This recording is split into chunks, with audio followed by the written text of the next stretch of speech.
Job, chapitre 6. Job prit la parole et dit : Si seulement il était possible de peser mon exaspération, si seulement on plaçait tous mes malheurs ensemble sur une balance, ils seraient plus lourds que le sable de la mer.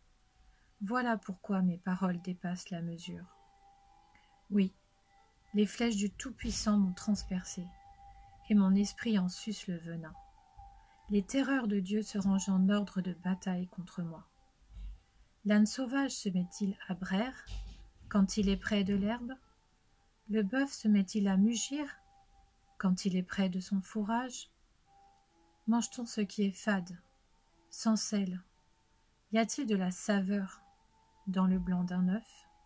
Ce que je voudrais ne pas toucher, c'est justement ma nourriture, si dégoûtante soit-elle.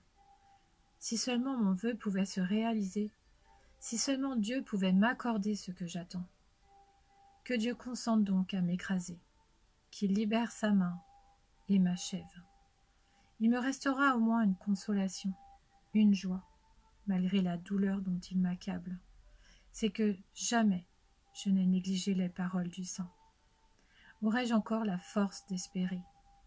Quelle sera ma fin pour que je veuille persister à vivre? Ma force serait-elle aussi résistante que la pierre? Mon corps serait-il en bronze? N'est-il pas vrai que je suis dépourvu de ressources, que le succès a été chassé loin de moi? Celui qui souffre a droit à la bienveillance de son ami, même s'il abandonne la crainte du Tout-Puissant. Mes frères m'ont trompé, comme le fait un torrent, comme les cours d'eau qui disparaissent. La fonte des glaces assombrit leur eau, la neige s'y dissimule. Mais à la saison chaude, ils arrêtent de couler. Sous l'effet de la chaleur, leur lit devient tout sec. Les caravanes quittent leur chemin, s'enfoncent dans le désert et disparaissent. Les caravanes de Théma les cherchent du regard. Les voyageurs de Séba sont pleins d'espoir, mais ils se retrouvent tout honteux d'avoir eu confiance.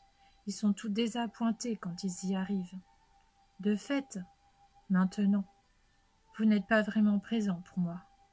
Vous voyez mon angoisse, et vous en êtes tout effrayé. Vous ai-je demandé de me donner quelque chose, de tirer pour moi un cadeau de vos ressources, de me délivrer d'un adversaire ou de me libérer d'hommes violents? Enseignez-moi, et je me tairai. Faites-moi comprendre quelle est mon erreur. Quelle force auraient des paroles à propos? Mais que prouvent vos critiques? Voulez-vous donc corriger ce que j'ai dit? Vous débarrasser des discours d'un désespéré? Vous seriez même capable de tirer au sort pour un orphelin, de faire du commerce sur le dos de votre ami. Et maintenant, je vous en prie, regardez-moi. Vous mentirai-je en face? Revenez donc, je vous en prie. Ne soyez pas injuste. Revenez et reconnaissez-le. Ma justice est intacte dans cette affaire. Y a-t-il de l'injustice sur ma langue? Et ma bouche ne discerne-t-elle pas le mal? Job chapitre 7. Le sort de l'homme sur la terre n'est-il pas celui d'un soldat? Et sa vie n'est-elle pas celle d'un ouvrier? L'esclave aspire à jouir de l'ombre, et l'ouvrier attend son salaire. De même, j'ai hérité de mois de douleur. On m'a attribué des nuits de souffrance. Je me couche en disant : quand pourrai-je me lever? Le soir se prolonge, et je suis rassasié d'insomnie jusqu'au lever du jour. Mon corps se couvre de verre et d'une croûte terreuse. Ma peau s'est crevassée et se décompose. Plus rapide que la navette d'un tisserand, mes jours s'évanouissent. Plus d'espérance. Mon Dieu, souviens-toi que ma vie est un simple souffle. Mes yeux ne reverront pas le bonheur. L'œil qui me regarde ne me verra plus. Ton œil me cherchera, et je ne serai plus là.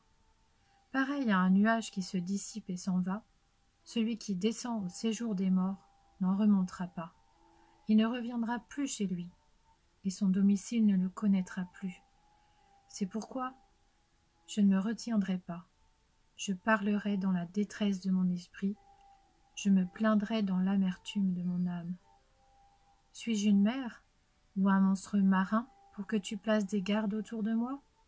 Quand je me dis « Mon divan me soulagera, mon lit calmera mes douleurs », tu m'effraies par des rêves, tu m'assailles de visions.